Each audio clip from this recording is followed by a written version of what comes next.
মাধ্যমিক পরীক্ষার আজকে শেষ দিন।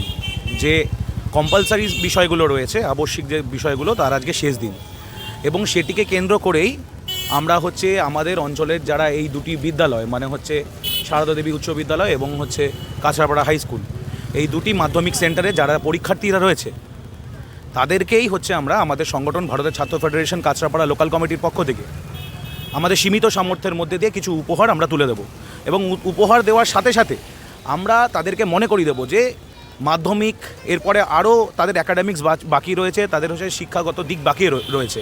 সেই শিক্ষাগত দিক অর্জন করার সাথে সাথে যে সামাজিক তাদের কর্তব্য এবং দায়িত্বটা রয়েছে সেটা আমরা মনে করিয়ে দেব। একটা লিফলেট দেখতে পেলাম, মূলত এই লিফলেটটা কি? আজকের ডেটে দাঁড়িয়ে, আজকের তারিখে প্রশাসনের পক্ষ থেকে বিভিন্নভাবে মগজাস্ত্র এবং তাদের মেরুদণ্ড এই দুটোকে ঘুরিয়ে দেওয়ার চেষ্টা করছে, বিশেষ করে যারা শিক্ষা লাভ করছে। কারণ শিক্ষা যারা লাভ করছে আগামী দিনেই তারা সচ্চরে সঠিক কথাটা বলতে পারবে এবং সঠিক কথাটা বলবে, মানে প্রশাসনের যে অন্ধ দিকগুলো রয়েছে, প্রশাসন যেই জায়গায় ব্যর্থ, আজকে শিক্ষা যারা লাভ করছে আগামী দিনে তো তারা কর্মপ্রার্থী হবে, তারা তো প্রতিষ্ঠানের কাছে একটি চাকরি চাইবে এবং চাকরি দিতেই ব্যর্থ প্রশাসন, অপদার্থ প্রশাসন পারবে না। তো সেই ক্ষেত্রে দাঁড়িয়ে তাদের যাতে মগজাস্ত্রটাকেই ভেঙে দেওয়া হয়, তাদের যাতে সিদ্ধাটাকেই ভেঙে দেওয়া যায়, তাই শিক্ষাক্ষেত্রেও বিভিন্নভাবে কিন্তু আঘাত নামিয়ে আনা হচ্ছে।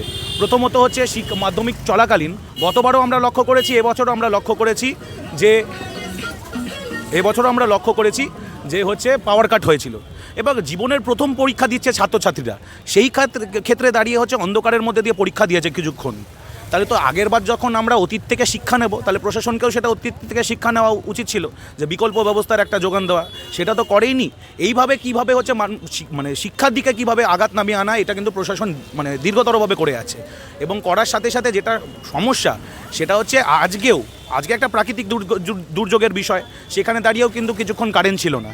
আমরা সেই দিনই কিন্তু আমাদের এই সহায়তা কেন্দ্র এখানে আমরা ফার্স্ট এডের ব্যবস্থা করছি। সেই দিনই আমরা পরীক্ষা শেষ হওয়ার পরে ছাত্রছাত্রীরা যারা এখানে উপস্থিত ছিলেন, এসএফআইয়ের সর্বস্তরের সংগঠকরা, কর্মীরা, তারা কিন্তু আমরা সবাই মিলে গেছিলাম, গিয়ে সেদিনই ডেপুটেশন দিই। আমরা এই যে WBCDCL এর অফিস রয়েছে সেখানে আমরা বলেছি, আমরা ডেপুটেশনের মাধ্যমে কিন্তু বলেছি যে গত বছর আমরা এসেছি, আজকেও আসতে হলো। তাহলে প্রশাসনের দিকটা কতটা ব্যর্থতা হতে পারে যে শিক্ষা জগতে যারা রয়েছে, যারা ছাত্রছাত্রীরা পরীক্ষা দিচ্ছে, তাদের এরকম অন্ধকারের মধ্যে পরীক্ষা দিতে হলো।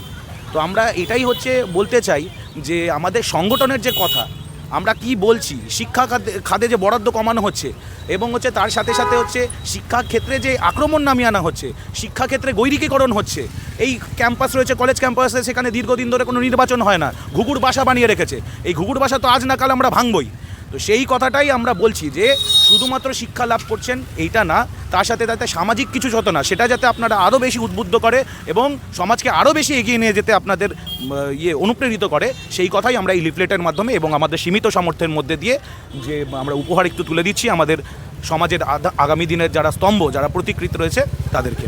আগামী দিনের স্তম্ভ প্রতিদ্বন্দ্বী বলছেন, বিধানসভা সরকার পক্ষ এবং বিরোধী পক্ষের একটা আলোচনার সবথেকে বড় জায়গা। বর্তমানে দেখা যাচ্ছে ধর্মীয় বিষয় নিয়ে বিধানসভা চলছে, সেখানে কোনো শিক্ষামূলক আলোচনা হচ্ছে না। তাহলে যারা যুব সমাজ আগামী দিনে রাষ্ট্রবিজ্ঞান নিয়ে পড়াশোনা করবে, যারা রাজনীতির দিকে আগার চিন্তা করবে, তাদের দিকে কী প্রভাব ফেলবে? কারণ আপনারা তো ছাত্র সংগঠন করছেন, আপনাদের এই জায়গাটা কীভাবে দেখছেন আপনারা? আমরা তো প্রথম দিন থেকেই বলছি যে শিক্ষাঙ্গনে, কলেজে, ক্যাম্পাসে ছাত্রছাত্রীরা রাজনীতির মধ্যে দিয়ে তারা রাজনীতির কথা ভাববে এবং সুষ্ঠু রাজনীতির দ্বারা পরিচালিত হবে, এটাই তো ছাত্র সমাজের কর্তব্য। সেই জায়গায় দাঁড়িয়ে আপনি একটা কথা লক্ষ্য করুন, এই যে রাজ্য বাজেট পেশ হলো এবং একই কায়দায় যে কেন্দ্রীয় বাজেটটা পেশ হলো, রাজ্য তথা দেশ জুড়ে যে বেকারত্বের সমস্যা দাও দাও করে জ্বলছে, সেটা নিয়ে কি একটি কথাও রাজ্যের মুখ্যমন্ত্রী, অর্থমন্ত্রী কিংবা কেন্দ্রের অর্থমন্ত্রী বলেছে? সেটা নিয়ে কিন্তু কোনো বলার বিষয় নেই। এবং তারপরে যেই ক্ষেত্রটা আমরা বারবার করে বলছি যে এই যে ধর্মের বিষয়কে মানুষে বিভাজন করে, ছাত্র সমাজকে বিভাজন করে একটা যে অন্ধকারের দিকে ঠেলে দিচ্ছে, এটা কিন্তু কোনোভাবেই আমরা সমর্থন করছি না তো বটেই। কিন্তু ব্যাপার সাধারণ ছাত্রছাত্রীদেরও বলছি যে ধর্মের মধ্যে ভাগাভাগি করে নিজেদের উৎকর্ষটাকে মেরে ফেলার লাভ নেই। নিজেদের উৎকর্ষের মধ্যে দিয়ে রাষ্ট্রকে আরও বেশি সচেতন করতে হবে, রাষ্ট্রকে শক্তিশালী করতে হবে। রবীন্দ্রনাথের ভাষায় আছে, অন্ধকারের উৎস হতে উচ্চারিত আলো, সেই তো আমার আলো।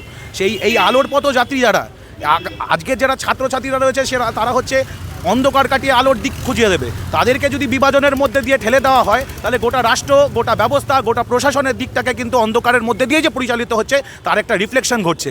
আমরা বারবার করে ছাত্র সমাজের কাছে অ্যাপিল রাখছি যে শিক্ষা যেমন নিতে হবে, তেমন যে সুষ্ঠু চেতনার ধারক হতে হবে। সুষ্ঠু চেতনার ধারকের মানে কি, সুষ্ঠু রাজনীতির মধ্যে দিয়ে পদার্পণ করতে হবে।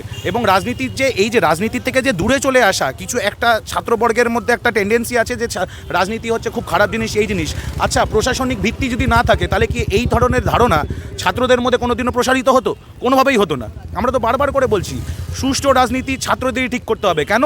আগামী দিনের আজকে তার ভবিষ্যৎ, ছাত্রদের ভবিষ্যৎ কোনো না কোনোভাবেই কিন্তু রাজনীতিতেই রাজনীতির দ্বারাই নির্ধারিত হচ্ছে। কারণ একটা ছেলে, একটা মেধাবী ছাত্র, সে দলমত নির্বিশেষে যে জাতির, যে বর্ণের, যা কিছুর হতে পারে, সে ভালো পড়াশোনা করেছে, ভালো পরীক্ষা দিয়েছে, মানে আগামী দিনে একটা ভালো চাকরি পেতে পারে। কিন্তু তার যে চাকরির বিষয়টা, সেটা কিন্তু রাজনীতির দ্বারা দলীয়করণের মধ্যে দিয়ে এর দল ওর লোককে ঢুকিয়ে দিয়ে তার চাকরির জায়গাটা মেরে ফেলছে। তার মানে তার ভবিষ্যৎটা কিন্তু সেই রাজনীতি হচ্ছে নির্ধারিত করছে, রাজনীতি দ্বারাই নির্ধারিত হচ্ছে।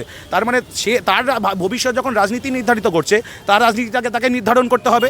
এর জন্য সুষ্ঠুভাবে কিন্তু তার নিজস্ব নীতির কথা, নিজস্ব চেতনার কথাটা বলে ধরতে হবে। আমরা কিন্তু আমাদের সংগঠনের পক্ষ থেকে সর্বস্তরের ছাত্রছাত্রীদের এটা আমরা বলতে চাই।